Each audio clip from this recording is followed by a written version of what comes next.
Hey y'all, it's your girl Millie Says, back with another video. So today I wanted to talk about the art of balancing humility and confidence. And I feel like a lot of people struggle with this in areas of education, in the workforce, or even conversations with friends and family. And you can experience this, in numerous situations, especially in debates or conversations about a topic that you may consider yourself knowledgeable about, or even a sport or a game, or it usually will happen. You'll experience, whether or not you're going to be super confident or humble in an area where you're comparing yourself to another person. And that can happen in, different settings. But I feel like the art of balancing it requires a great deal of self-awareness, because being on either end of the spectrum of, being too confident or too humble can be off-putting. If you come across too humble, you're kind of like really agreeable, you're kind of like the yes man, you know, um, don't argue, everybody else is right and you're wrong and blah blah blah. Or, you know, being super confident, or being on the other end of the spectrum of being super confident, you can come across as very arrogant, you know, extremely difficult to work with, difficult to talk to, you know, difficult for anyone to get their point across. And so I found it most, acceptable to most people and easier even for myself to avoid conflict if I'm kind of like right in the middle, you know. And of course, it's going to vary, especially, depending on the topic, who you're talking to, your energy for that day, your mood, you know. But I mean, honestly, if we can be honest, no one likes to be around someone that's too humble. You're a pushover kind of thing. And unless you're a saint, and even with, if you're a saint, it's a level of arrogance there. Argue with me if you want to, but I feel like people that are like saints are, you know, have a God complex. But anyway, uh, and if you're too confident, like I said before, you will definitely make some enemies, and people won't want to be around you. Yet, people don't really like overconfident or overconfident people because it makes them feel stupid, makes them feel inadequate.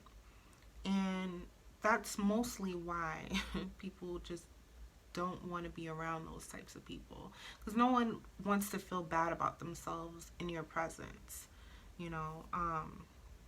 So, as I mentioned before in the beginning of the video, balancing the two requires a great deal of empathy, and it requires self awareness. So, the empathy is where you can put yourself in the other person's shoes. Let's say you're talking about a topic that with someone that feels like they have equal knowledge to you, and you can easily early identify that they don't. That's where the empathy comes in. Instead of trying to make them feel like they're dumb or they don't have any knowledge whatsoever and shutting them down, have some empathy and humility and say to yourself, is this worth me? Am I going to feel better about myself after I make this person feel small?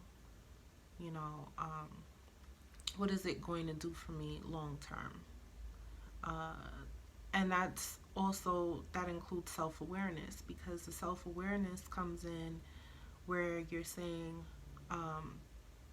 This argument or this debate has no real worth, you know. It's not bringing any value to my life or to this conversation. So I'm going to agree and just know that I'm right, but I don't have to like make them feel that. Like, an example would be, you say that the sky is blue. I know that the sky has like bluish, purplish hues in there, pink maybe. But if you're adamant about the sky being blue, I'm just gonna say, you know what? Yeah, you're right. It is kind of blue today. And I mean, that's a simple topic because I didn't want to like, you know, complicate this whole video. But yeah. And then, you know, you want to choose your battles, especially when it comes to someone you love and someone you value. Definitely want to ease their inadequacies.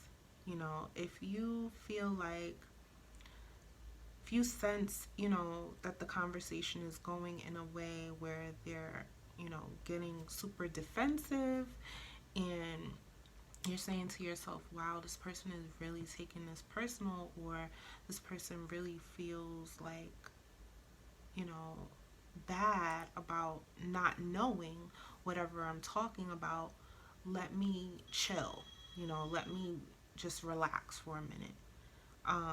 However, if you are trying to win, you know, or you don't really value the person and you don't really care, then by all means, go for the jugular. Let them know, let them have it, you know.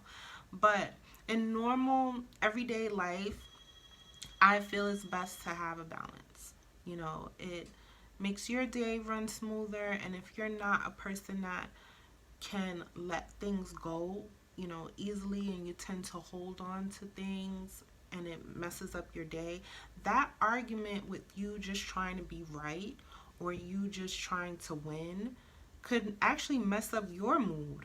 You know, like the other person, yeah, they'll probably be upset, but it's gonna mess up your mood, especially afterwards. Like, they might start treating you funny, they might start like, you know, being passive aggressive and all of that stuff. So yeah, just choose your battles, you know, try to find some balance and have some self-awareness so that you can identify what triggers people. um, if it is like something that you're doing, being arrogant or whatever, you know, try to apologize even and let them know, hey, you know, I didn't mean to make you feel a certain type of way, or I hope you didn't take that wrong, and we can agree to disagree. Plain and simple. But yeah, so that's it, guys. I hope you liked the video, and hopefully I'll have some more topics about, you know, I'm into like psychology and into figuring out why people interact with each other the way that they do. So I feel like a lot of my videos have been about that, you know, just kind of picking apart different situations and how we can change our behaviors, or even, you know, identify certain behaviors in other people to make our lives better, and my life better, and your life better.